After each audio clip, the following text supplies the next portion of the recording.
के जो क्वेश्चन है ना वो अप्रोच से ज्यादा बन जाते हैं।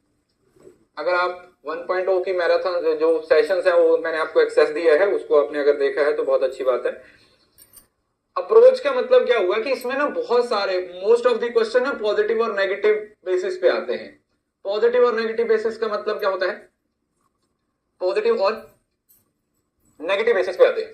अब पॉजिटिव और नेगेटिव बेसिस का मतलब क्या होगा, ध्यान से समझना।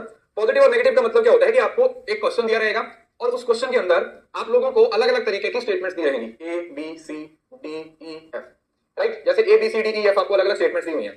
अब इन स्टेटमेंट से वो आपसे पूछेगा कि बताओ इसमें से कौन सी स्टेटमेंट फेवर में बात कर रही है, फेवर में है या अगेंस्ट में है। कहने का मतलब क्या होगा, जैसे फॉर एग्जांपल क्वेश्चन है इफेक्टिवनेस ऑफ टीचिंग या इफेक्टिवनेस ऑफ क्लासरूम कम्युनिकेशन लिख लेते हैं। क्लासरूम कम्युनिकेशन की जो क्लासरूम कम्युनिकेशन है उसकी इफेक्टिवनेस के बारे में सवाल बन गया, ठीक है जी। क्लासरूम कम्युनिकेशन की इफेक्टिवनेस के बारे में क्वेश्चन बन गया, तो आपसे पूछा जाएगा कि इसमें से कौन कौन सी चीजें हैं जो इफेक्टिवनेस में काम आती हैं। तो ऑब्वियसली बात है, जितने पॉजिटिव पॉइंट होंगे आप या तो उसको क्लिक कर दो, या जितने भी नेगेटिव पॉइंट होंगे आप उसको रिमूव करके भी आंसर निकाल सकते हो। ये चीज आपको ज्यादातर सवालों में देखने को मिलेगी। You will find this concept in most of the questions, जहां पर आप लोगों को डबल दो तरीके के ऑप्शंस वाले सवाल होंगे, जिसके अंदर आप लोग या तो पॉजिटिव पूछा हुआ है तो या तो डायरेक्ट पॉजिटिव निकाल लो, और अगर नेगेटिव पूछा हुआ है तो पॉजिटिव को हटा दो, अगर पॉजिटिव पूछा हुआ है तो नेगेटिव को हटा सकते हो, ठीक है। वो आप पे डिपेंड करता है कि किस तरीके से आप उस सवाल को बनाते हो, ठीक है। तो आते हैं कम्युनिकेशन। कम्युनिकेशन का मतलब क्या है? सिंपली आप इंफॉर्मेशन को शेयर करते हो एक पर्सन से दूसरे पर्सन तक। तो ये एक लैटिन वर्ड है जिसका मतलब है कम्युनिस या कम्युनिकेट, मतलब जिसका मतलब हुआ कॉमन, कि दो लोगों के बीच में कुछ कॉमन है, वो अपनी इंफॉर्मेशन को शेयर कर रहे हैं। सो मेक अ सेंस, ठीक है। कम्युनिकेशन तभी इफेक्टिव होता है अगर दोनों लोग समझ पा रहे हैं, मतलब कुछ कॉमन होना जरूरी है। जैसे मैं अगर हिंदी बोल रहा हूं, आपको हिंदी समझ नहीं आ रही तो कम्युनिकेशन कभी नहीं हो पाएगा। मैं पंजाबी बोल रहा हूं, आपको पंजाबी समझ नहीं आ रही तो कम्युनिकेशन कभी नहीं हो पाएगा। तो कम्युनिकेशन तभी पॉसिबल है अगर वहां पर किसी तरीके से कुछ ना कुछ क्या होगा, कॉमन होगा। अगर कम्युनिकेशन के बीच में कुछ ना कुछ कॉमन होगा तभी हम उसको क्या बोलेंगे कि ये मीनिंगफुल कम्युनिकेशन है, ये बेटर कम्युनिकेशन, ओके। अब कम्युनिकेशन के कुछ फीचर्स हैं, जैसे कम्युनिकेशन क्या है? कॉन्टिन्यूस है, मतलब कभी खत्म नहीं होता। हम भी पूरा दिन कम्युनिकेशन करते रहते हैं, अब सो भी जाते हो ना तब भी आपका दिमाग चलता रहता है, हम खुद के साथ बात करते रहते हैं, कभी दूसरों के साथ बात करते रहते हैं, हम पूरा दिन कम्युनिकेशन करते रहते हैं। Communication is all pervasive. All pervasive का मतलब होता है हर जगह पे, हर जगह पे।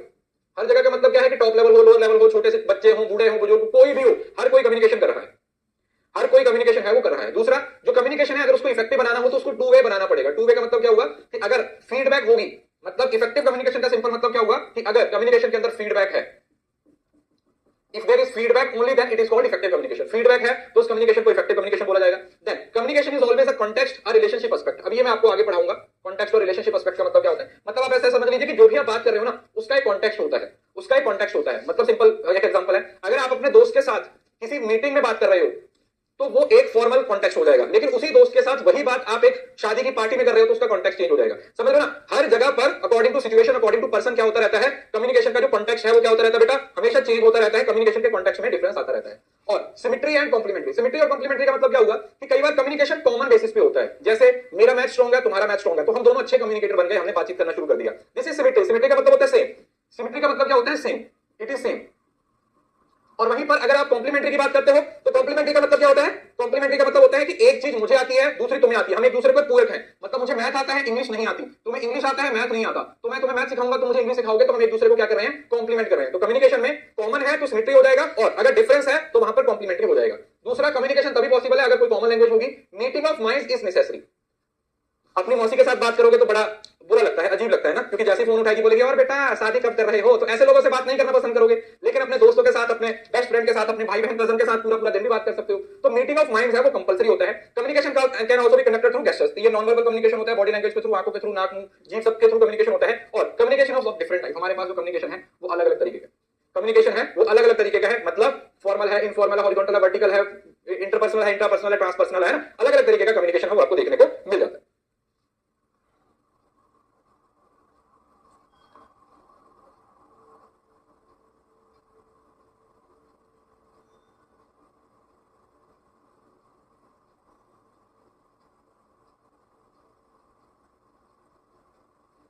नेक्स्ट आ गया था निमोनिक्स। अब निमोनिक्स तो देखो अभी आप लोगों को पता ही है, निमोनिक तो सबको पता ही है। निमोनिक क्या होता है? निमोनिक का मतलब है कि एक अमेरिकन ग्रीक वर्ड है, एक एंशिएंट ग्रीक वर्ड है जिसका नाम था निमोनिकोस। किससे वर्ड से आया है? निमोनिकोस।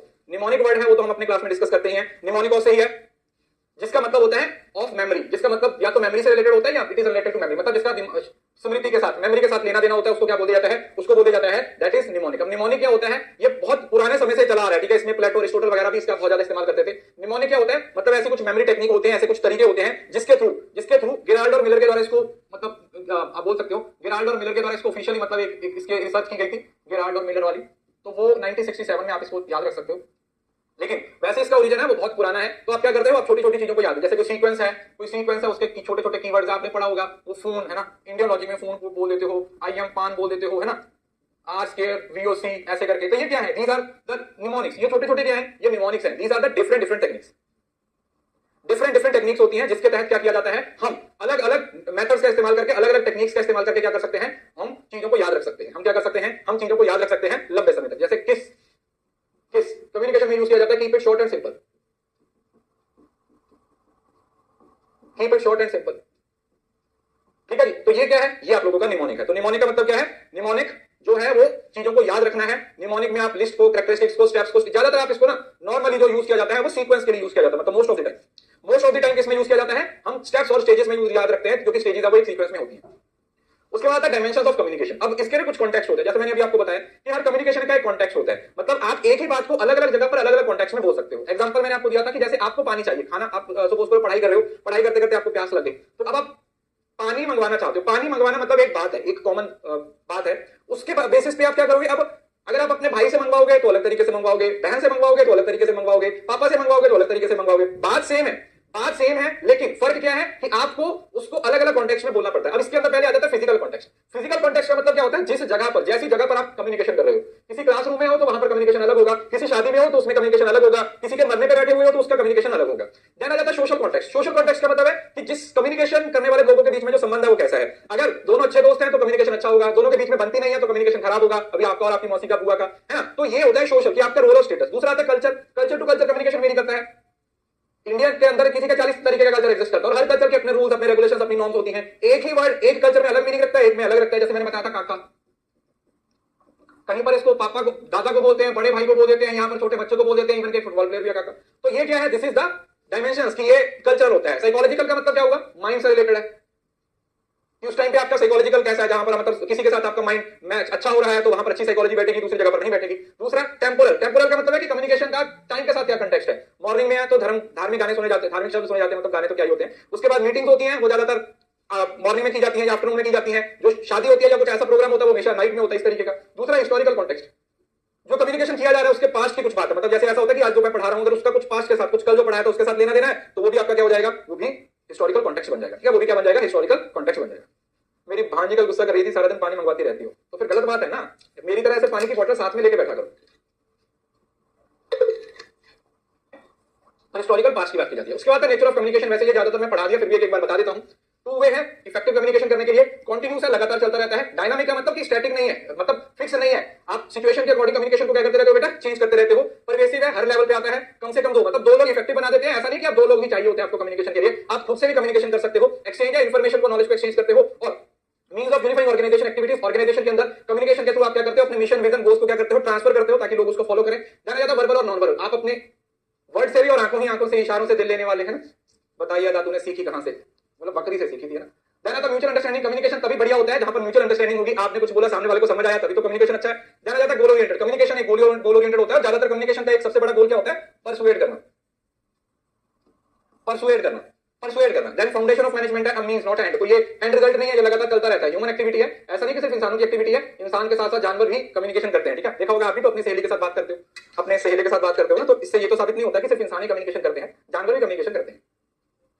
तो ये नेचर है। एक सवाल आपको नेचर से पूछा जा सकता है, लेकिन आस्क यू क्वेश्चन। उसके बाद फंक्शंस, देखो फंक्शंस के अंदर कुछ मैक्रो फंक्शन होते हैं। मैक्रो फंक्शन का मतलब क्या होता है, इमोटिव। इमोटिव का मतलब क्या हुआ, जब आप अपने इमोशंस को दिखाने के लिए कम्युनिकेशन करते हो, आपका चेहरा क्लियर हो गया तो आप छलांग लगा रहे हो, ओ yes I did it, oh my God, ये वो फलाना ढिमकाना, जो अंदर से अचानक अपने आप से बात आती है, ऐसा करके, है ना। तो वो क्या है, इमोटिव। डायरेक्टिव, किसी को डायरेक्शन देने के लिए, टीचर डायरेक्शन देने के लिए बोलता है ना कि चल क्लास से बाहर हो जाता है, शक्ल में दिखाना, तो वो डायरेक्टिव फंक्शन है। फैटिक होता है कम्युनिकेशन को ओपन करने के लिए, वो 1 2 1 2 1 2 3 1 2 3 1 2 4, वो mic testing, hello hello, mic testing, hello hello, वो आएगा आपका किसमें, फैटिक फंक्शन में। पोएटिक फंक्शन में, जहां पर आप लैंग्वेज की खूबसूरती के बारे में बताते हो। रेफरेंशियल में कुछ रेफरेंस देने की बात करते हो। कॉन्टेक्स्ट में आपको ऑलरेडी बता दिया। हॉरिस्टिक का मतलब होता है डिस्कवरी, नॉलेज के लिए। डिस्कवरी, नॉलेज के लिए जब आप कम्युनिकेशन का क्या करते हो, इस्तेमाल करते हो। डिस्कवरी मतलब नॉलेज के लिए आप क्या करते हो, इस्तेमाल करते हो। नॉलेज के लिए आप क्या करते हो, इस्तेमाल करते हो। देन कुछ नॉर्मल फंक्शन कॉमन आ जाएंगे, जैसे आप अपने आप को अपडेट करने के लिए ऑर्गेनाइजेशन में कम्युनिकेशन किया जाता है ताकि जो डिसीजन मेकिंग है उसमें हेल्प की जा सके।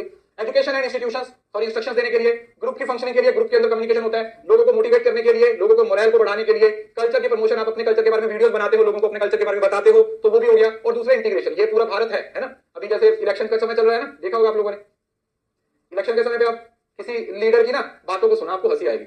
आप ना किसी भी लीडर की ना भी आप लोग देखोगे कि अभी इलेक्शन चल रहा है ना, अभी तो आई थिंक मुझे नहीं लगता रैली वैली होती है या नहीं होती है। लास्ट एक महीने के अंदर ना सारी पार्टीज के लीडर्स की रैलीज को उठाना और उठा के देखना, अगर आपको किसी एक की रैली में एक भी काम की बात सुन गई तो आप मुझे बोल देना। मतलब इस टाइम पे आके लीडरों की बातें सुन के आपको ना ऐसे माथे पे हाथ मारने को दिल करता है कि यार ऐसे लोग हैं जिनको हम वोट डालते हैं, या ऐसे लोग हैं जो हमसे वोट मांगते हैं। मतलब आप उनकी बातें सुन के देखना, ठीक है, आपको हंसी आएगी। मतलब आपको कपिल शर्मा का शो देखने की जरूरत नहीं है। इस एक महीने के अंदर जितनी भी पार्टीज ने इलेक्शन के लिए कैंपेन्स में अपनी वो की है ना, उनको सुन लो, आपको वैसी हंसी आती रहेगी, आपको वैसी हंसी आती रहेगी कि अच्छा ऐसे डम्ब लोग भी बैठे हुए हैं। कैरेक्टरिस्टिक्स तो ये तो हो गया भैया, दो पार्टी का बार बार वही टॉपिक आया है, फिर भी पढ़ा देता हूं। मैसेज है वही, मतलब आप किसके लिए करते हो, मैसेज को कन्वे करना चाहते हो। आप क्या करना चाहते हो बेटा, मैसेज को कन्वे करना चाहते हो एक जगह से दूसरी जगह पर। रिटर्न भी हो सकता है, लिख के भी हो सकता है, बोल के भी हो सकता है, बॉडी लैंग्वेज से भी हो सकता है। टू वे होता है, आप किसी को मोटिवेट करने के लिए, रिस्पॉन्स लेने के लिए। ऑर्गेनाइजेशन में फॉर्मल भी कम्युनिकेशन होता है, इनफॉर्मल भी। इनफॉर्मल कौन सा होता है, जिसको आप ग्रेप वाइन बोल देते हो। इसको कौन सा कम्युनिकेशन बोल देते हैं, this is what we call grapevine communication. Grapevine communication. दूसरा ऊपर से नीचे हॉरिजॉन्टल और वर्टिकल भी होता है। जैसे वर्टिकल है उसके अंदर दोनों आ जाता है, वर्टिकल के अंदर दोनों आ जाता है, लेकिन अगर ऊपर से नीचे आ रहा है तो उसको टॉप डाउन बोल देते हैं या डाउनवर्ड भी बोल देते हैं, और नीचे से जा रहा है तो अपवर्ड भी बोल देते हैं। तो दोनों को इकट्ठा वर्टिकल बोला जाता है, दोनों को इकट्ठा वर्टिकल बोला जाता है। It is integral part of process of exchange.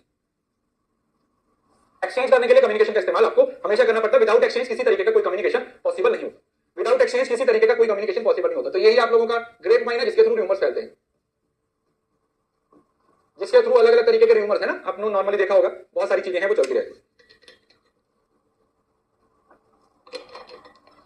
Sir बहुत टेंशन हो रही है एग्जाम की। देखो ज्यादा टेंशन आए तो सो जाओ, बेस्ट तरीका। मेरे लिए तो बहुत काम करता है, मुझे बहुत टेंशन होती है तो मैं सो जाता हूं। खत्म, इतना ही है। आगे जाना जाता है पैराफ्रेज। देखो पैराफ्रेज का मतलब क्या होता है, अब ये वो मतलब कॉमन सेंस वाली चीजें हैं। पैराफ्रेज का मतलब क्या होता है, what is the meaning of paraphrase. Paraphrase का मतलब होता है कि जब आप, पैराफ्रेज का मतलब होता है कि जब टीचर आपको कुछ बोलता है, टीचर आपको कुछ पढ़ा दे, जैसे मैंने सपोज करो आपको 1 घंटे सवा घंटे का लेक्चर दिया, उस लेक्चर के बाद फिर मैं आपसे पूछूंगी अच्छा भैया ये बताओ कम्युनिकेशन के फंक्शंस मुझे समझाओ, मुझे फंक्शन समझाओ कौन से होते हैं। तो बोलोगे अच्छा कौन कौन से फंक्शंस होते हैं, आप अपनी भाषा में समझा दो, ठीक है, आप अपनी भाषा में समझा दोगे कि ये होगा, है ना। तो आप क्या करोगे, अपनी भाषा में, मतलब समझ रहे हो ना, put the text in your own words. अपने वर्ड्स में जब आप किसी चीज को एक्सप्लेन करते हो, अपने वर्ड्स में किसी चीज को क्या करते हो, एक्सप्लेन करते हो, उसको बोलते हैं पैराफ्रेज करना। तो आप दूसरे को कॉपी नहीं कर रहे होते हो, उसके वर्ड्स को ऊपर नीचे रख रहे हो, और आप ये मेक श्योर करते हो कि जो कॉन्टेक्स्ट है ना, जो बात बोली जा रही है, मतलब जो उस टॉपिक का कॉन्टेक्स्ट है, जो उस टॉपिक का पार्ट है, जो उसका कॉन्टेक्स्ट है, वो कभी चेंज ना हो। जो उस टॉपिक का कॉन्टेक्स्ट है वो आपका कभी चेंज ना हो, उसके अंदर कोई चेंज नहीं होनी चाहिए, राइट। ये तो इसको बोलते हैं paraphrase. Rearrange similar text, ask yourself if you include all the important points. Clear है? अच्छा एक सेकंड,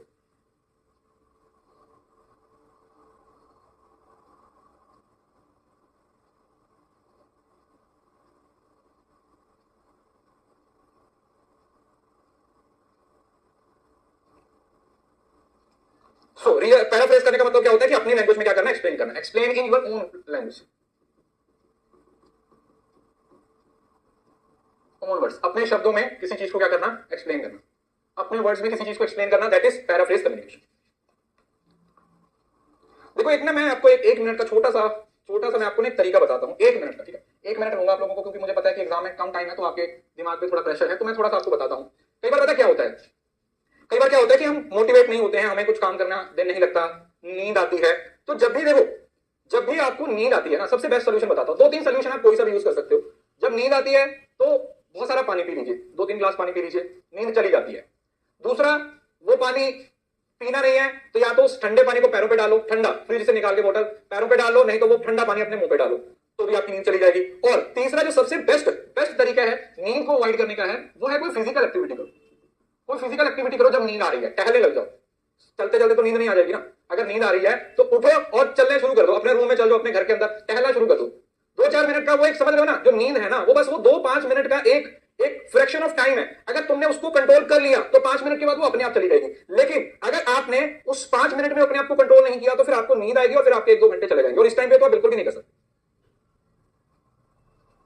इस टाइम पे तो बिल्कुल भी नहीं कर सकते। मेरे लिए दोनों चीजें काम कर जाती हैं, पानी पी भी लेता हूं और मुंह पे भी, अगर मुंह पे भी नहीं काम करता तो फिर पैरों पे पानी डालो, वो सबसे बेस्ट तरीका होता है, बहुत अच्छा होता है। क्लियर? तो उसके बाद इफेक्टिव कम्युनिकेशन। देखो इफेक्टिव कम्युनिकेशन के बारे में हमने पहले ही बात की है। इफेक्टिव कम्युनिकेशन बहुत सिंपल सी बात है, बहुत बेसिक सा है। कौन सा इफेक्टिव कम्युनिकेशन क्या बताता है? इफेक्टिव कम्युनिकेशन का मतलब हुआ कि जब कम्युनिकेशन के अंदर क्या है, जब कम्युनिकेशन टू वे होता है, टू वे, जब कम्युनिकेशन टू वे है। एक कम्युनिकेशन इफेक्टिव कम्युनिकेशन कब होता है बेटा? जहां पर कम्युनिकेशन में दो लोग होते हैं, पटर पटर पटर पटर पटर पटर पटर पटर कर रहे होते हैं, ये अपनी पटर पटर, ये अपनी पटर पटर, देख रहे हो? ये इस तरीके का माइक किसने बनाया है? जब हम छोटे थे तो कॉफी का कप होता है जो डिस्पोजेबल, उसके साथ या फिर माचिस की डिब्बी के अंदर का जो बॉक्स होता है उसको निकाल के ना उसके अंदर ऐसे ऐसे धागा बांध के आप एक कान पे लगाते हो, दूसरे दोस्त को दूसरे, और बहुत दूर तक आवाज आती है, उसमें ट्रैवल करती है। कभी आपने ट्राई किया होगा डेफिनेटली। सो इफेक्टिव कम्युनिकेशन क्या बोलता है? It is about more than just exchanging, it is about understanding the emotions and intention behind the information. मतलब ऐसा नहीं कि सिर्फ आपने बात सुनी, क्या आप उसके अंदर इंपैथी है, क्या उसके अंदर सिंपैथी है, क्या सिर्फ आपने वर्ड्स पे ध्यान दिया, या आपने एक्चुअली में उस कॉन्टेक्स्ट को अंडरस्टैंड किया कि जो सामने वाला बंदा बोलना चाहता है, जो सामने वाला बंदा समझाना चाहता है। राइट? क्लियर है?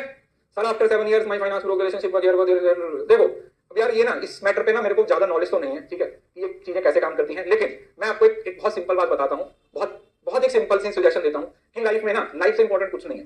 कोई भी चीज जिससे आपकी लाइफ अफेक्ट हो रही है नेगेटिव तरीके से, उसको छोड़ दो। जिसको रहना है आपकी जिंदगी में वो हर एफर्ट करके रह लेगा, और जिसको जाना है ना वो छोटा सा बहाना बना के भी निकलेगा। उसके बाद आपको डिसाइड करना होता है कि क्या आप किसी के हाथ की कठपुतली थे, कोई आपको नचा रहा था, आप किसी के कंट्रोल में थे, या आपकी लाइफ का आपके पास कंट्रोल है। बस इतनी सी बात याद रखा करो। मुझे पता है आसान नहीं है चीजों को डील करना, लेकिन अगर आप थोड़ा सा माइंड सेट पे काम करोगे तो चीजें काम करेंगी। अब इसके अंदर 7 C's की बात की जाती है कि अगर हम कम्युनिकेशन को इफेक्टिव कम्युनिकेशन बनाना चाहते हैं तो उसके अंदर 7 C's होने चाहिए। सबसे पहले जो मैसेज है वो आपका कंप्लीट होना चाहिए, है ना? आधा अधूरा मैसेज नहीं होना चाहिए। आधा अधूरा का मतलब क्या हुआ कि मैं आपको बोलूं कि बस आगे क्या, आगे पता ही नहीं क्या है। जब तक बात पूरी नहीं होगी तो वो इफेक्टिव कम्युनिकेशन कैसे होगा?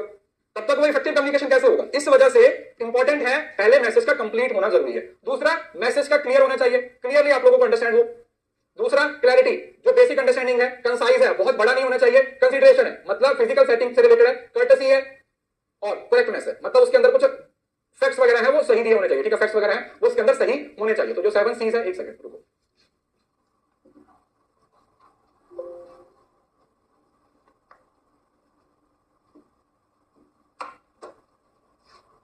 कहीं पर भी आप इसको पढ़ सकते हो, फिर भी मुझे लगा कि ये थोड़ा सा मैं यहां पे पढ़ा देता हूं। 7 C's ऑफ कम्युनिकेशन। अबे खुल जा, क्या यार, इतने बड़े कंप्यूटर पे काम करना भी कौन सा आसान काम है। अबे ओ मंदबुद्धि, ये देखो 7 C's, ये अलग अलग जगह पर अलग अलग देखने को मिलेगा, इतना लोड नहीं लेना, थोड़ा बहुत सी है वो ऊपर नीचे हो जाता है इस वजह से। तो पहला सी क्या है? Clear. Be clear about the goal and purpose of your message. आप अपने मैसेज को लेके एकदम से क्लियर होने चाहिए, आपका पर्पस क्या है कम्युनिकेशन का। दूसरा, coherent, make sure your message flows well and laid out. Coherent का मतलब क्या हुआ है? लॉजिकल होना चाहिए, फ्लो होना चाहिए, ऐसा नहीं कि रैंडम। जैसे आप कोई आर्टिकल लिखते हो ना तो पहले इंट्रोडक्शन होती है, फिर उसकी बॉडी होती है, फिर उसकी डेड बॉडी होती है, फिर ऑटोप्सी होती है, मतलब ऐसा तो नहीं है। पहले क्या होता है? पहले इंट्रो होती है, फिर बॉडी होती है, फिर उसकी आउटरो होती है। तो वो प्रॉपर सीक्वेंस में होना चाहिए, कंसाइज होना चाहिए, मैसेज टू द पॉइंट होना चाहिए। ऐसा नहीं है जैसे इसी टॉपिक को, ये जो मैं कम्युनिकेशन का 1.25 घंटे का लेक्चर लूंगा, इसी लेक्चर को मैं 3 घंटे भी खींच सकता हूं, लेकिन मुझे भी पता है कि इस टाइम पे आपको फास्ट ट्रैक रिवीजन की जरूरत है। ऐसे 1 घंटे के अंदर, 1.5 घंटे के अंदर पूरी यूनिट रिवीजन, तो उसको पूरे का पूरा साथ में खत्म करना है। देन कंक्रीट, कंक्रीट का मतलब क्या हो कि बी क्लियर। कंक्रीट का मतलब क्या हुआ कि जो फैक्चुअल नॉलेज होनी चाहिए ना, कंक्रीट, अब्स्ट्रैक्ट कंक्रीट समझ रहे हो ना, तो वही आइडियाज होने चाहिए, provide detail but not too much detail, कि इंफॉर्मेशन ओवरलोड नहीं होनी चाहिए। कंप्लीट का मतलब everything they need to understand. Complete का मतलब कि आप ये मेक श्योर करोगे कि सामने वाले ने, कंप्लीट का मतलब आप सामने वाले ने आपकी बात को समझा, तो आपका कम्युनिकेशन क्या हो गया? कंप्लीट हो गया। देन आ जाता है कर्शियस। कर्शियस का मतलब message should be polite, friendly, professional and open. आप किसी को ऐसे जबरदस्ती नहीं बोल सकते, है ना, मतलब किसी के साथ इन द सेंस कि आप किसी को डरा धमका के कम्युनिकेशन नहीं कर सकते हो। आई थिंक एक और होगा, correct, make sure your message is correct and Grammarly, जो ग्रामर की मिस्टेक्स है वो नहीं होनी चाहिए। मेक श्योर कि आपका मैसेज है वो सही तरीके से डिलीवर हो रहा हो, राइट। सर एक जोक, मूड बहुत खराब है, तुम लोगों का मूड, शक्ल, किस्मत ठीक क्या है मुझे ये बताओ। सब कुछ खराब ही तो है, उसी को तो सही करने में लगे हुए हो। चलो अब इससे बड़ा जोक नहीं है मेरे पास। क्लियर है जी? तो ये सारी चीजें मिलकर एक कम्युनिकेशन को क्या बनाती है बेटा? इफेक्टिव कम्युनिकेशन बनाती है। उसके बाद आता है principle of effective classroom communication. देखो अब ये टॉपिक ना, मतलब अगर आप किसी बुक से पढ़ोगे या कहीं से भी पढ़ोगे तो आप लोगों को नॉर्मली ये इसका कंटेंट है वो बहुत सारा मिल जाता है, लेकिन मैं आपको बिल्कुल सिंपल भाषा में, देसी भाषा में ये टॉपिक आपको डिफाइन कर देता हूं, बिल्कुल सिंपल क्लियर हो जाएगा। देखो क्लासरूम में क्या बोला कम्युनिकेशन, तो 3 तरीके के प्रिंसिपल्स आपको देखने को मिलेंगे, टीचर के पॉइंट ऑफ व्यू से, दूसरा कंटेंट के पॉइंट ऑफ व्यू से, और तीसरा स्टूडेंट के पॉइंट ऑफ व्यू से, है ना। कुछ प्रिंसिपल्स ऐसे हैं जो कि आप लोगों को टीचर के पॉइंट ऑफ व्यू से सोचना पड़ता है। नहीं नहीं, ये सीक्वेंस में नहीं है बेटा, सीक्वेंस में नहीं है, वो 7 सीज आगे पीछे जैसे मर्जी पढ़ लो। टीचर को क्या करना पड़ेगा, टीचर को अपना क्लासरूम में प्री स्टेज, पोस्ट स्टेज और इंटरेक्टिव स्टेज, उन तीनों स्टेजेस पे टीचर को क्या करना पड़ेगा, सोचना पड़ेगा। टीचर को ये मेक श्योर करना पड़ेगा कि वो अपना कंटेंट सही डिलीवर कर रहा है, उसको नॉलेज है, उसके अंदर कम्युनिकेशन स्किल्स है, वो कॉन्फिडेंट है। ये चीज पहली बात। देन आ जाता है कंटेंट। कंटेंट कैसा होना चाहिए, कंटेंट की डिलीवरी कैसी होनी चाहिए, कौन कौन से टीचिंग मेथड्स का इस्तेमाल कर रहे हो, तो ये यहां पर आ जाता है कि आप कौन कौन से मेथड्स का इस्तेमाल करोगे, किस तरीके से आप मेथड का इस्तेमाल करोगे। देन स्टूडेंट का मतलब क्या होगा, स्टूडेंट का मतलब होगा अब स्टूडेंट को ये मेक श्योर करना पड़ेगा कि वो टीचर की बात को सुने, टीचर की बात को अंडरस्टैंड करे, पैराफ्रेज करे, समझ लो ना। अब ये लॉजिकल सीक्वेंस आ जाता है कि टीचर के अपने कुछ मेथड्स हैं, या टीचर को अपनी कुछ चीजों पे काम करना होता है, टीचर को अपने हिसाब से चीजों को समझना पड़ता है। कंटेंट के हिसाब से देखा जाए तो कंटेंट के अंदर अपने हिसाब से कुछ चीजें आती हैं जो कंटेंट के बेसिस पे होती हैं। और नेक्स्ट आ जाता है स्टूडेंट। तो स्टूडेंट में क्या होता है, स्टूडेंट क्या मेक श्योर करता है कि हाँ मेरे को टीचर की बातें समझ आ रही हैं, मैं फिजिकली, मेंटली, इमोशनली हर तरीके से क्लास में मौजूद हूं, समझ लो ना। तो कॉमन सेंस की बात है, मतलब आप अपने दिमाग में इस चीज को समझने की कोशिश कीजिए। सुनो मेरी बात को, सुनो ध्यान से सुनो, पहली बात को ध्यान से सुनो। क्या बोल रहे हैं कि आप सपोज करो क्लासरूम के अंदर हो, आप और being a teacher, being a student, आप अपने आप को समझने की कोशिश करो। कैसे कि अगर मैं टीचर हूंगा तो मुझे अपने क्लासरूम का कम्युनिकेशन इफेक्टिव करना है, तो मैं कौन कौन सी बातों पर ध्यान दूंगा, सबसे पहली बात। दूसरा, अगर मैं टीचर हूं तो मुझे जब कंटेंट डिलीवर करना है तो उसके लिए मुझे कौन कौन सी बातों का ध्यान रखना पड़ेगा, मेरा कंटेंट है वो सही हो, मेरा कंटेंट है वो अपडेटेड हो, मेरे कंटेंट की डिलीवरी अच्छी हो, मैं अच्छे एग्जांपल्स को कोट करूं, मैं बच्चों के हिसाब से पढ़ाऊं, मैं उस लैंग्वेज का इस्तेमाल करूं, मैं सिंपल लैंग्वेज का इस्तेमाल करूं ताकि बच्चे मेरी बात को समझ पाए। नेक्स्ट आ जाएगा आपका स्टूडेंट। स्टूडेंट है, अगर आप स्टूडेंट हो तो आप क्लासरूम में ये कैसे मेक श्योर करोगे कि आपको सारी बातें समझ आ रही हैं, या टीचर जो आपको पढ़ा रहा है उसकी अंडरस्टैंडिंग आपकी डेवलप हो रही है। Is it clear? So this is related to the teacher, content and student. तो ये सिंपल है principle of effective classroom communication. इसके अंदर पढ़ो या ना पढ़ो कोई फर्क नहीं पड़ता, लेकिन पॉइंट क्या है, आप लोगों को जब क्वेश्चन आएगा तो आप लोगों को लॉजिकल सीक्वेंस में उसको बनाना पड़ेगा।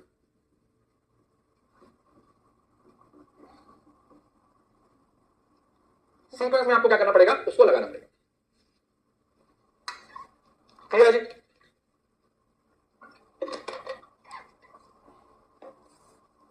प्लीज देखो अभी कमेंट सेक्शन में भाई नंबर मत दिया करो, फिर बाद में ना यहां से चीजें फिर खराब हो जाती हैं। अब इतने तो मेच्योर हो। अब बात आता है हाई कॉन्टेक्स्ट कम्युनिकेशन और लो कॉन्टेक्स्ट कम्युनिकेशन। हाई कॉन्टेक्स्ट और लो कॉन्टेक्स्ट को इस तरीके से समझो। हाई कॉन्टेक्स्ट में वो लोग होते हैं जिनका नॉन वर्बल क्यूज पे ज्यादा फोकस होता है, जैसे इंडियन है, भारत के लोग हैं वो यहां पर होते हैं, ठीक है।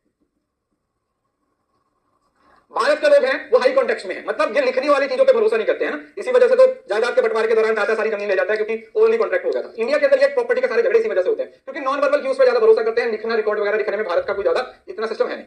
और जो ये वाले होते हैं जैसे यूएस वाले, यूके वाले लोग हैं, ये सब चीजों को लिख के रखते हैं, रिकॉर्ड लिख के रखते हैं। वो 500 साल पहले भी जो लिख के गए थे वो सब उन्होंने संभाला पड़ा हुआ है। इनडायरेक्ट मैसेज होते हैं तो ऑब्वियसली बात है यहां पर आप जब इन वर्बली आप बात नहीं कर रहे हो, नॉन वर्बली कर रहे हो, तो समझना भी दिक्कत हो जाता है कि आप सामने वाले की बात को समझ रहे हो, मतलब आप ही अपने दोस्त की बात को समझ सकते हो, दूसरे आपके दोस्त को नहीं समझ सकते, इस वजह से। और यहां पर मैसेज डायरेक्ट होता है क्योंकि आपने वर्ड्स में लिख दिया है ना, आपने वर्ड्स में लिख दिया। हाई कॉन्टेक्स्ट शेयर नॉलेज होती है, assume and background information, relationship, पोलीमोनी। अब इसमें ये टास्क ओरिएंटेड हो गया, मतलब काम पे ज्यादा फोकस करते हैं भारत वाले, रिश्तों पे ज्यादा भरोसा करते हैं। मैंने आपको एग्जांपल दिया था ना कि भारत के अंदर एक शादी 7 जन्म तक चलती है और अंग्रेजों में एक जन्म में 7 शादियां भी हो जाती हैं, तो ये फर्क है। इसमें होता है पोली का मतलब होता है एक ही टाइम पे बहुत सारा काम कर रहे होते हैं, खाना भी खा रहे होते हैं, टीवी भी देख रहे होते हैं, साथ में फोन पे सहेली के साथ मैसेज पे चिट चैट भी कर रहे होते हैं। तो ये हम भारतीय हैं, हाई कॉन्टेक्स्ट वाले हैं, हाई लेवल के लोग हैं। लेकिन दूसरे कंट्री के लोग हैं वो मल्टीटास्किंग नहीं करते हैं, वो जुड़े रहते हैं किस चीज में, अपने एक काम में। मोनो का मतलब होता है वन, मोनो का मतलब होता है वन। जब कोई बंदा एक ही काम में अपने आप को इन्वॉल्व रखता है, एक ही काम में रहता है, तो उसको मोनोक्रोनिक बोल दिया जाता है। और पोली का मतलब होता है एक टाइम पे ज्यादा काम करने वाले, ठीक है। तो हाई कॉन्टेक्स्ट में भारतीय लोग आते हैं जो नॉन वर्बल पे ज्यादा भरोसा करते हैं, इनडायरेक्ट मैसेज होता है, रिलेशनशिप पे फोकस होता है, अच्छे रिलेशन बनाने की कोशिश की जाती है, पॉलीक्रोनिक होता है। इसी वजह से ना कोई रिश्तेदार हमारा 10 लाख रुपए मार लेना, फिर भी हम उसके साथ रिश्ता नहीं तोड़ते कि नहीं भैया बुआ का लड़का है, और बुआ का लड़का 10 लाख आके बैठा हुआ है, ये नहीं पता आपको। दूसरा लो कॉन्टेक्स्ट है, वर्बल होता है, डायरेक्ट मैसेज होता है, इंफॉर्मेशन इंडेप्थ होती है, टास्क अपने काम पे ज्यादा फोकस होता है, रिलेशनशिप पे नहीं होता, मोनोक्रोनिक होता है, मतलब एक काम एक समय पे करने की कोशिश की जाती है। मोनो का मतलब होता है वन और पोली का मतलब होता है मैनी। पोली का मतलब क्या होता है, मैनी, बहुत सारी, राइट। देन आया था कम्युनिकेशन के मॉडल्स। कम्युनिकेशन के हमारे पास काफी सारे मॉडल्स हैं। नॉर्मली हम इसको 3 पार्ट में डिवाइड करते हैं, ठीक है। ये मैं बिल्कुल रीसेंट नया चार्ट आप लोगों के लिए लेके आया हूं, जो मैंने पहले कभी नहीं पढ़ाया है। तो ये पेड कोर्स वाले, जो फुल कोर्स वाले बच्चे हैं, उनके लिए भी नया चार्ट होगा, बाद में बना लीजिएगा पीडीएफ से। कम्युनिकेशन मॉडल्स का मतलब क्या हुआ है कि कम्युनिकेशन का के फ्लो का एक तरीका है कि यहां से बात मेरी यहां तक कैसे पहुंचेगी। अब अलग अलग लोगों ने उस प्रोसेस को अपने अपने भाषा में बता दिया। किसी ने बोल दिया 4 स्टेप्स है, किसी ने बोल दिया 3 स्टेप्स है, किसी ने बोल दिया 5 स्टेप्स है, हर किसी ने अपने अपने हिसाब से दे दिया। और उस कम्युनिकेशन को 3 हिस्सों में डिवाइड कर दिया कि एक होता है लीनियर कम्युनिकेशन, जहां पर एक ही साइड का कम्युनिकेशन होता है, ठीक है, वन साइडेड पे आ रहा है, आपके मैसेज आ रहे हैं, सामने से ब्लॉक हो रखा है, तो वो चीज। दूसरा ट्रांजैक्शनल कम्युनिकेशन होता है, जहां पर दो लोग आमने सामने बैठे हुए हैं, फेस टू फेस कम्युनिकेशन हो रहा है, और एक दूसरे के साथ बातचीत कर रहे हैं। और तीसरा कौन सा होता है? इंटरेक्टिव, जहां पर टेक्नोलॉजी बेस्ड कम्युनिकेशन होता है, जहां पर फीडबैक तो होती है, लेकिन फीडबैक क्या होती है? डिलेड फीडबैक होती है, लेट फीडबैक आपको मिलती है। जो फीडबैक है वो क्या होती है? आपको लेट मिलती है। तो इसका मैं एक बहुत ही सुंदर प्यारा सुशील सा चार्ट आपके लिए लेके आया हूं। ये चार्ट है, ये बना लीजिएगा बाद में, अभी सिर्फ सुन लो। अगर आप लीनियर मॉडल की बात करते हो, लीनियर का मतलब कौन सा मॉडल होता है? लीनियर का मतलब होता है वन साइडेड। जैसे रेडियो चल रहा है, रेडियो पे आप एक ही मतलब आप रेडियो में कुछ बोल नहीं सकते। होता है कि रेडियो चल रहा था, वो बहुत देर पहले भी शायद मैंने आपको जोक सुनाया था। एक बंदा रेडियो पे गाना सुन रहा था ना, तो वो लता मंगेशकर का गाना सुनना चाहता था। वो एक प्रोग्राम आता है ना, वो आपकी डिमांड पे आप कॉल करते हो ना कि ये फलाना गाना सुनना चाहते हैं, तो फिर वो फलाना गाना चला देते हैं। तो ऐसा ही था। तो वो उसको पता थोड़ी था कि ये मेरे को फोन करना पड़ेगा, तो वो बार बार बोला था कि लता मंगेशकर का गाना लगाओ, तो वो लता मंगेशकर का गाना नहीं दिया, तो वो ये कुमार सानू का कभी गाना लगा दिया है ना, कभी सपोज करो मोहम्मद रफी का लगा दिया, कभी नुसरत फतेह अली का लगा दिया। वो बार बार बोलता है कि भैया लता मंगेशकर का लगाओ, लता मंगेशकर को लगाओ। भाई किसी ने उसकी बात कौन सुने? अचानक उसे गुस्सा आ गया, तो उसने ना रेडियो उठा के ऐसे एकदम से दीवार में मारा। रेडियो टूट गया, उसमें से ऐसे मोटे मोटे सेल निकले। तब रेडियो को देख के बोला था ना लता मंगेशकर का लगा दो, अभी तो अपनी ढोलकी छोड़ के भागे हो, है ना। तो वन वे कम्युनिकेशन का मतलब है process where sender transmit message to receiver. Sender ने अपना मैसेज भेजा, रिसीवर को बात खत्म। तो सेंडर का मैसेज है, पहुंच गया रिसीवर के पास। फीडबैक तो इन्वॉल्व ही नहीं होती, किसी तरीके की कोई फीडबैक नहीं है। क्यों? क्योंकि सामने वाला बंदा रिप्लाई ही नहीं कर रहा। सामने वाला बंदा कोई रिप्लाई ही नहीं कर रहा है, तो नो फीडबैक है। Noise and interference that distort the message during transmission. मतलब कुछ लोगों ने इसको कंसीडर किया था। नॉइस तो लगभग हर कम्युनिकेशन के अंदर ही उठाई जाती है। दूसरा टिपिकली अ सिंगल चैनल होता है, मतलब इसके अंदर मोस्टली सिंगल चैनल यूज किया जाता है, जैसे अरिस्टोटल वगैरह का, या उस टाइम पे शुरुआत के जो कम्युनिकेशन मॉडल से उसकी बात की जाती है। और context limited to context which is send, क्योंकि देखो सिर्फ सेंडर ही है, वही अपनी बात को बता रहा है, वही अपनी बात को भेज रहा है, तो उसका कुछ बहुत ज्यादा ओवर द कॉन्टेक्स्ट नहीं है, मतलब बाहरी दुनिया के साथ कोई ज्यादा कॉन्टेक्स्ट नहीं है। वो सिर्फ और सिर्फ कॉन्टेक्स्ट कहां तक लिमिटेड है? कॉन्टेक्स्ट इस जगह तक लिमिटेड है कि आप अपने मैसेज को सामने वाले बंदे को डिलीवर कर रहे हो, आप अपने मैसेज को सामने वाले बंदे को डिलीवर कर रहे हो। देन आ जाता है ट्रांजैक्शनल। अब ये ट्रांजैक्शनल क्या होता है? जहां पर दोनों लोग सेम टाइम पे कम्युनिकेशन कर रहे होते हैं और इंटरेक्ट कर रहे होते हैं और इन्फ्लुएंस कर रहे होते हैं ईच अदर को। एक दूसरे को क्या कर रहे होते हैं? साथ में इन्फ्लुएंस कर रहे होते हैं। मतलब सेंडर एक बार रिसीवर बनता है, रिसीवर एक बार सेंडर बनता है, सेम टाइम पे फीडबैक होती है, सेम टाइम पे फीडबैक होती है। तो ये लिखा ना, सेंडर रिसीवर बन जाता है, रिसीवर है वो सेंडर बन जाता है, और बीच में फीडबैक है वो इमीडिएटली होती है, कॉन्टिन्यूसली होती है। फीडबैक क्या होता है बेटा? हमेशा इमीडिएटली होती है। जैसे ये ज्यादातर ना वर्बल कम्युनिकेशन में होता है, जैसे टीवी पे आपने डिबेट शोज वगैरह देखे होते हैं, तो वहां पर ज्यादातर आपको इस तरीके का कम्युनिकेशन देखने को मिलता है, वो वाला। सो इसमें जो फीडबैक होती है वो इमीडिएटली होती है और कंटीन्यूअस होती है। और any interference that distort the message which emphasis on shared understanding. और इसमें दो लोग कब आप आपस में बात कर पाएंगे? अगर उनका जो मीटिंग ऑफ माइंड्स हो रहा होगा, शेयर्ड अंडरस्टैंडिंग होगी। वो जो इफेक्टिव कम्युनिकेशन वाला वो सबसे ज्यादा यहां पे आता है। मतलब अगर आप सिंपल भाषा में याद रखो तो this is the best example of effective communication. ये इफेक्टिव कम्युनिकेशन की कैटेगरी में आ रहा है।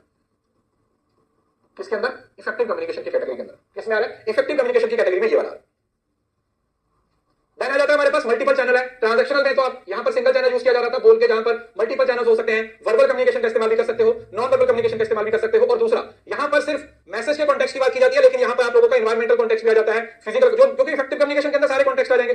All the context will be in the transactional communication, जिसके अंदर आप लोगों का फिजिकल कॉन्टेक्स्ट भी आ जाएगा, साइकोलॉजिकल कॉन्टेक्स्ट भी आ जाएगा, या बाकी हर तरीके का कॉन्टेक्स्ट है वो आप लोगों को ट्रांजैक्शनल मॉडल के अंदर देखने को मिलेगा। वो आप लोगों को कॉन्टेक्स्ट है वो ट्रांजैक्शनल मॉडल के अंदर देखने को मिलेगा। जैसे अभी जो हमारा कम्युनिकेशन हो रहा है, कौन सा कम्युनिकेशन है? This is the example of your transactional communication, जो अभी हम लोग आपस में कर रहे हैं। क्योंकि आप मेरी बात को भी सुन रहे हो, मैं आपकी बात को भी सुन रहा हूं, आप मुझे भी जवाब दे पा रहे हो, मैं भी आपको जवाब दे रहा हूं। तो इस तरीके से आपस में कम्युनिकेशन हो रहा है। तो ये कौन सी कैटेगरी के अंदर आ जाएगा? ये आप लोगों का ट्रांजैक्शनल कम्युनिकेशन का पार्ट बन जाएगा। देन आ जाता है, नेक्स्ट आ जाता है इंटरेक्टिव। इंटरेक्टिव क्या होता है? A circular communication process that involve feedback and context, but is less dynamic. अब ये ज्यादातर किस पे बेस्ड होता है? This is based on the technology. Technology based होता है, मतलब ये कम्युनिकेशन टेक्नोलॉजी के बेसिस पे, जैसे ईमेल हुआ, व्हाट्सएप के थ्रू हुआ, वहां पर है। तो इफेक्टिव तो होता है, लेकिन अब यहां पर क्या हो रहा है? जो सेंडर है वो मैसेज भेज रहा है, फिर रिसीवर है और उसको फीडबैक दी जा रही है। फीडबैक हमेशा प्रेजेंट होती है, लेकिन इसमें फीडबैक इमीडिएटली हो ये कंपलसरी नहीं है। हो सकता है फीडबैक है वो आपने किसी को ईमेल पे मैसेज भेजा, तो उसने ईमेल का रिप्लाई तो किया, लेकिन आपने उसको ईमेल भेजी 10 बजे, वो आपको जवाब दे रहा है 1 बजे। अब फीडबैक तो है, लेकिन वो इमीडिएटली नहीं है। आपने 10 बजे मैसेज भेजा, तो अगर तो तुरंत आपको 10 बजे रिप्लाई आता तो आप बोलोगे कि ये तो इमीडिएट फीडबैक है, लेकिन आपने 10 बजे मैसेज भेजा जिसका रिप्लाई आपको आ रहा है बाद में, तो ये आपका क्या हो जाएगा? फीडबैक तो प्रेजेंट है, लेकिन डिलेड फीडबैक है। तो आप इसको ना आप ऐसा लिख सकते हो, डिलेड फीडबैक। यहां पे लिख देता हूं, delayed feedback.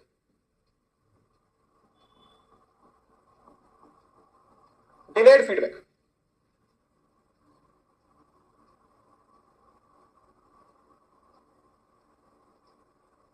Right? Next, feedback is present but not necessarily immediately. Any interference that distort the message which emphasis on the feedback. Understanding की बात की जाए तो याद रखिएगा हमेशा अंडरस्टैंडिंग या मीटिंग ऑफ माइंड्स कहां पर होता है? ट्रांजैक्शनल मॉडल के अंदर होता है। जब भी दो लोगों का आपस में बातचीत होती है तो वो हमेशा कहां पर होती है? वो ट्रांजैक्शनल के अंदर होती है। यहां पर आप लोगों का एम्फेसिस किस पे होगा? फीडबैक पे। यहां पर एम्फेसिस किस पे होगा? ट्रांसमिशन पे। यहां पे अंडरस्टैंडिंग पे होगा। May be multiple channel but focus on the cycle of communication, sender and receiver consider the social system and time. तो इसके अंदर आप किस चीज के बारे में बात कर रहे हो? इसके अंदर बात की जाती है, इसमें लिख लो ईमेल हो गया, व्हाट्सएप हो गया, इस तरीके का जो अलग अलग तरीके के जो मोड्स है वो इंटरेक्टिव कम्युनिकेशन के अंदर यूज किए जाते हैं। और इसको ना और एक नाम दिया जाता है, इंटरेक्टिव को कन्वर्जेंस मॉडल ऑफ कम्युनिकेशन भी बोलते हैं। कौन सा? Convergence model. कहां पे लिखूं? यहां पे लिख देता हूं, convergence. It is also known as convergence model of communication. Convergence model of communication है वो कहां पर आपको आ जाता है? वो आपको देखने को मिलता है इंटरेक्टिव मॉडल ऑफ कम्युनिकेशन में। क्लियर है जी? ईमेल हो गया, ब्लॉग हो गया, ये सब इसका पार्ट बन जाता है। डिलेड फीडबैक बोल सकते हो। It is not related to the immediate feedback. इसके अंदर इमीडिएट फीडबैक नहीं होती, इमीडिएट फीडबैक नहीं होती, इमीडिएट फीडबैक नहीं होती।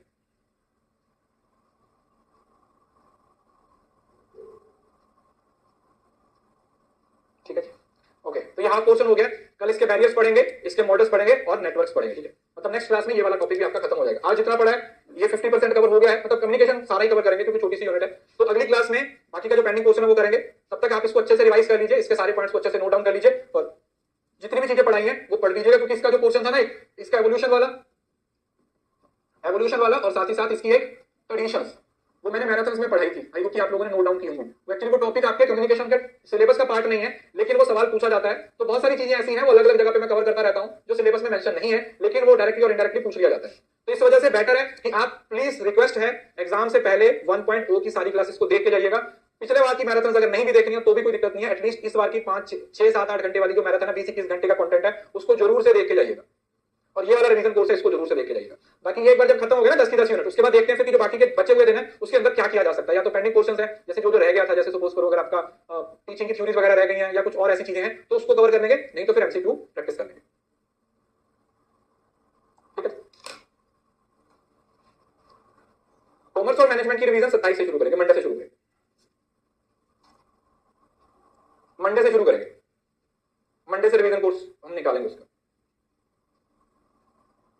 मंडे से। ठीक है, चलिए ठीक है, thank you so much. PDF दे देता हूं आपको, ये मिल जाएगी। दिसंबर के पीवाईक्यूज मैंने कल और अपलोड किए हैं भाई, इसी कोर्स के अंदर जो दिसंबर वाला है ना, तो मैंने 6 दिसंबर के पेपर अपलोड कर दिए हैं, 7 दिसंबर के अपलोड कर दिए हैं, तो टोटल 4 पेपर्स अपलोड कर दिए हैं। और जून वाले ऑलरेडी आप लोगों को 1.0 के अंदर मिल जाएंगे, और ये विद उसके है, विद एक्सप्लेनेशन के है, जिसके अंदर आपको एक सेट पूरा हिंदी में मिलेगा और एक इंग्लिश में मिलेगा। चेक कर लीजिएगा, आज 2 और अपलोड कर दूंगा तो ये 3-4 दिन के अंदर सारे अपलोड हो जाएंगे। चेक कर लो, चेक कर लिया करो, अगर आपने चेक किया है तो बहुत अच्छी बात है। मतलब वो देख लेंगे ना जब ये खत्म हो जाएगा, सपोज करो 10 यूनिट खत्म हो गया, हमारे पास 1 वीक रह गया, तो फिर हम एक बार डिस्कस करके देख लेंगे ना कि क्या पढ़ना है। ठीक है, क्योंकि फिर वो टाइम तो आपका कोर्स का ही है, तो उसमें टेस्ट पढ़ना है, टीचिंग की थ्योरीज पढ़नी है, जो कुछ भी पढ़ना है वो मैं पढ़ा दूंगा। ठीक है, थैंक यू सो मच।